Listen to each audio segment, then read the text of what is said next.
Prophet ﷺ and throughout Holy Qur'an many surahs in reference to stars, the buruj, the galaxies. And At-Tariq is a star that they call a piercing star, and there is also a piercing star within our entire created universe. Our entire universe has a star billions and billions the size of the star that we have now as the sun. And Prophet ﷺ's teaching that follow any of my companions, they are like stars on a dark night. Means everywhere we look, they're guiding us to the reality of a najm, of a star. And to be a star, that take the reality which God has given and reach its eternal reality. And they come to teach us about ourselves, that we have two important triangles upon ourselves. One related to the soul and one related to the physicality. That you have for your soul from your two chests, from 1, 2, 3. And these are the upper latayifs or chakras that are important for the power that's coming upon the soul. And you have from 4, 5, 6 to the belly button that are responsible for the energies that are coming to the physicality. Our life is based on that understanding.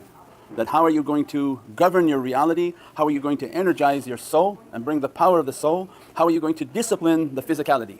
If the system is not in check and the physicality is not disciplined, these two will never come to be locked. So the whole material world is now operating on the lower pyramid, means the plane of the physicality. They're operating at the level of the physicality. And what is important in that is that comes ignorance, anger under the heart, and then a fire within the desires. Now the heart would be, where's a pen? Because this is going to be the opposite of, the heart is on this side. The heart is on the left side, but because I'm sitting this way, then you're sitting that way. So it means this upper triangle of my soul, on how to open up the reality of my soul, how to discipline the physicality. So from my right, left and up to the forehead, and then from the right, left and down to the navel. And when operating from the physicality, everything is based on ignorance, anger into the heart and fire into the belly. So as much as they give to the physical, they're going to increase the level of ignorance. By that ignorance, they increase, by its nature, ignorance will increase anger.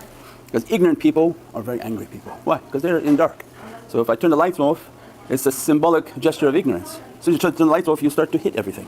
As a result of hitting everything, you become angry because you don't know. So what Prophet ﷺ wanted for the seeker is seek out knowledges and realities. So then the life of the material world is based on ignorance. That ignorance breeds anger. That is where it's coming into the heart. If you're operating from ignorance and anger, you've developed now a fire within the belly.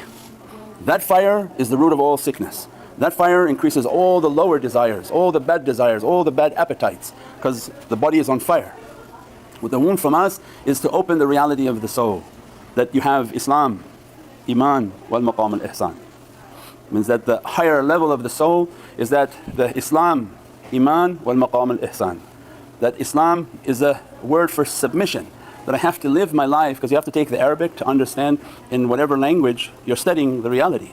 It's not about only the Arabic language, but it's the understanding. What Allah wants is not that you follow only the Arabic language, but you follow the understanding and could be any of Allah's creation. That submit your life, Thy kingdom come, Thy will be done on earth as it is in heaven. That is a dua for the heart. And this is the symbol of the heart. This is the reality of creation and the opening of creation. And that the heart has to be a star, because this is the latayif of the qalb. This is just the opening of the latayif of the qalb. The latayif of the qalb is based on a star, based on the sun. Means that you have to seek a path in which you are trying to open the realities of a star. That, Ya Rabbi, I want my soul to be eternal. I want to reach its eternity and its realities. Then Allah will just say, if you want my heavenly kingdom, then upon your kingdom and your physicality, submit. So our life is about submitting.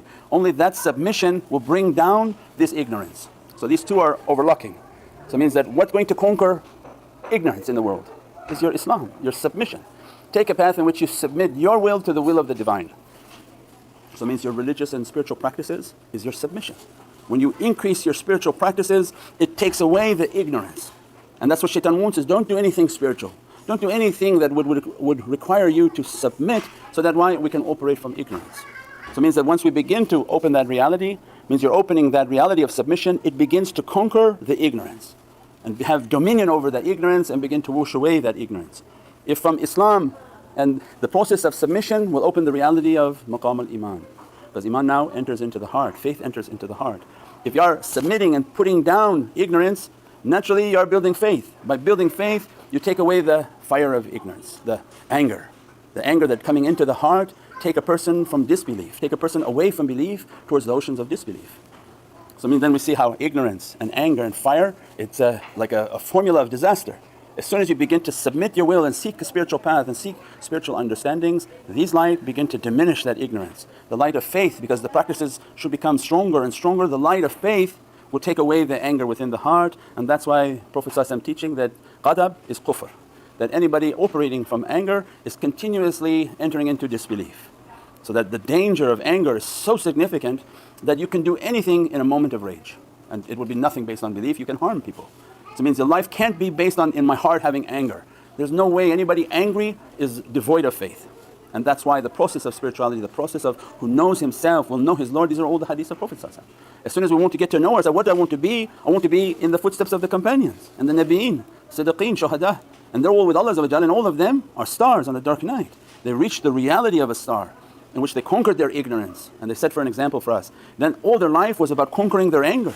Ya Rabbi, how can I have anger in my heart? I have to seek a path in which I'm continuously entering into my heart and understand that you're going to be testing me at every moment, and have to be able to hold that and not let the anger to come, be able to understand the tools that were given to me to wash, to meditate, to contemplate, and to ask God to relieve me of this anger. Don't let that anger to enter into my heart, so that the beatific lights of faith enter into the heart.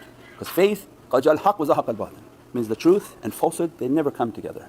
So then God is telling, my kingdom is coming. You want my will? Then conquer your own will, but my light never sits with falsehood. I mean, the angel and the demon, they don't sit into the heart. They don't sit together and just spare, okay, you can talk now and I'll talk later, you talk now. No. It's either you're going to operate the heart through demonic, through fire, through rage and anger, or you're going to take a path in which to bring that anger down, continuously take the anger away. And these are all the tools that Prophet ﷺ gave to us. The greatest tool is water. Water, it fights shayateen. Zikrullah, the remembrance, the chanting, the praising upon the prophetic reality, all of that brings a light within the heart that burns the shayateen and the lights and the fires. It means the heavenly light burns away the rage and the fire. So by doing the zikr, by doing the praisings, by understanding the power of water and washing when we become angry and taking away all these bad characteristics, then we begin to realize 70% of my inside is water. How then to purify now my inside? If I understood the power of physical water, where I can use the water to take away anger, take away all sorts of difficulties, then they begin to teach again from Prophet ﷺ that your inner water also has to be purified. What are you eating? Is it clean? Is it pure? Is it in God's name? What are you drinking? Is it clean and is it pure? Don't drink spirits because they're telling you they're spirits. Means don't drink things that are going to bring the satanic influence and the demonic influence within the body. They're going to come and operate, and Prophet ﷺ was teaching that shaitan moves through the blood. It means he wants to enter into the system and operate. What you feed him is going to be depending upon his strength. That's why don't eat with your left hand. The left hand is for cleaning the body when you've gone to the bathroom. So Prophet ﷺ taught that if you eat with your right hand, it cuts the provision of shaitan. Anybody eat with their left hand as if he's feeding his shaitan. And one went to a khash and a witness that he saw a person and his shaitan was very fat. And he saw another person and his shaitan was very starving. So what happened? Why this shaitan is fat and this shaitan is very skinny?